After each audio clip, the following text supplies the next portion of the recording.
Yo, what's good, John? In today's video, I got the keypad GUI door opening tutorial and stuff like that. In today's video, I'm going to show you guys how to have this little keypad right here. You type in a code, and then you press enter, and then it should open the door and stuff.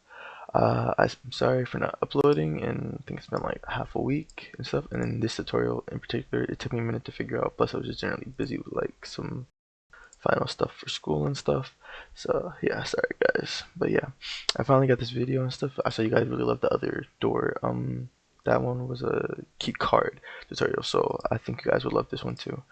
Stuff. Now the reason why I have all this stuff pre-made and stuff is like it would literally be a lot of work. Like it's just like I just feel like it's not necessary for me to really go through everything, like the design steps of like the UI and stuff, because like that would take like that would make the video like 15 to 20 minutes rather than me like just explaining how it works and showing you guys the scripts and stuff. But okay, so yeah, let's get straight into it though, right? Okay, so first things first, let's go ahead and knock out like the most basic thing first. First things first, of course, you're gonna need your door, right? So you could really just insert a block, right? Name it door. Make sure you of course anchor it and stuff, right? And then yeah, like I said, name it door, and then you're done there. Then you want to head on over to replicated storage. You want to insert a remote event, and then you want to name it password event, right? Then once you're done there, we can head on over to let's make our starter GUI first, right? So we have the keypad GUI, right? So let me do that. So yeah, we have the keypad GUI, right? So the way I made this was I inserted a screen GUI, right? And we named it, of course, keypad GUI, right? Then I inserted a keypad frame, right? Now the frame is what has all of the little, like all these buttons and stuff, right? So if the like so you guys can obviously see how they're organized like in order, as well as like they're evenly spaced out and stuff, and it just like looks really nice and stuff. You want to use a UI grid layout, and then you could mess around with the cell size and cell padding if you want and stuff. That's how you change all that stuff. So I would recommend using a UI grid layout, because instead you'd have to do it manually, and that would take a lot of time, and you probably wouldn't be able to do it as good as like it automatically doing it for you, right? So yeah.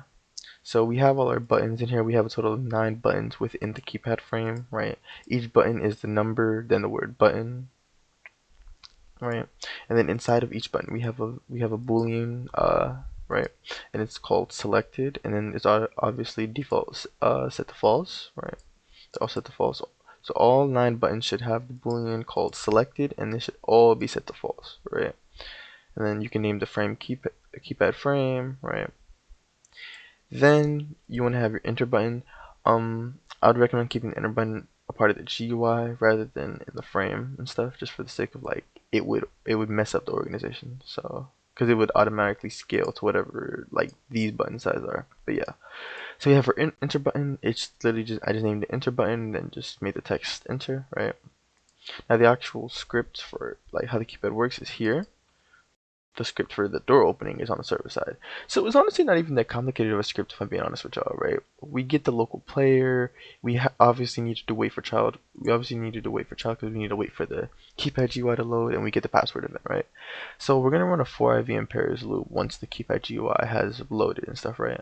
And this is pretty much saying this actually saves you a lot of time, because the alternative to this would be like putting a script inside of every single button saying script up parent mouse button click, or referencing it on the script saying like let's see, one button mouse button click, two button mouse click. Like you would literally need to do that like 9 times. Instead we can use a for IV in pairs loop, which is exactly why they're so useful, right? So we're pretty much saying if any of the 9 buttons are clicked, it'll check their background color, right?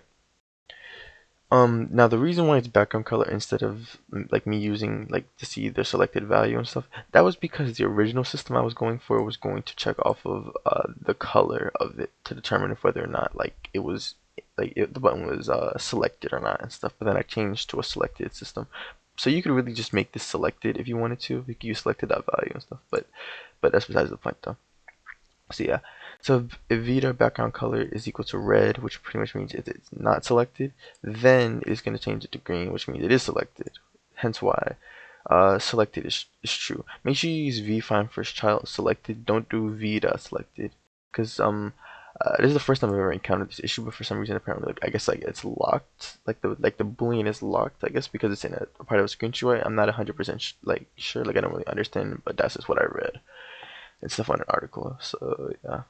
And then over here, you're literally just doing the opposite. If the color is green, then you're making it not selected by changing it to red, and then changing the selected value to false, right?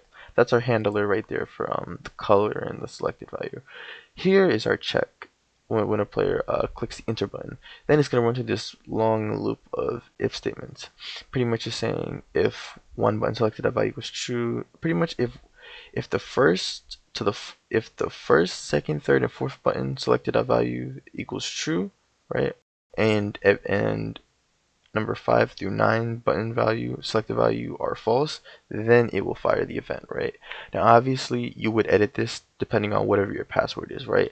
Like say if your password was, I don't know, 2678, then you would keep 2 true, you would make 6 true, you'd make 7 and 8 true, then you of course would make everything else false. Pretty much your password, all of those numbers should be true, and if it's not a part of the password, it should be false. That's pretty much, right?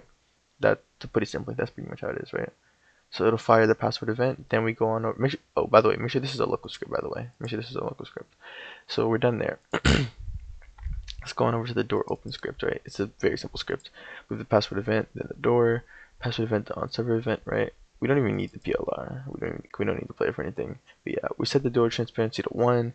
Then door.control equals false. Wait 2 seconds. Then the door resets. You guys can change this, by the way, and stuff. You guys can change this if you want. Like you can, if you want the door to like be animated with not a tween, lerp or something. It's completely up to y'all. This is just what I went for, right?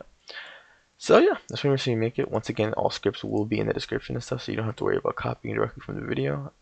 They'll be in the description. But yeah, I can go ahead and show you guys. Obviously, if I click enter now, nothing will happen. If I do this, nothing will happen, right? As you guys can see, if I click green, if I click it, it goes green. And then if I click it and what's it called? It's red, it'll turn green. So yeah, so let me do it real quick. 1, 2, 3, 4. Enter, and the door opens. Then after 2 seconds, boom, it's back. Enter again, boom. If I only do 1, 2, 3, then enter, nothing happens. 1, 2, 3, 5, nothing happens.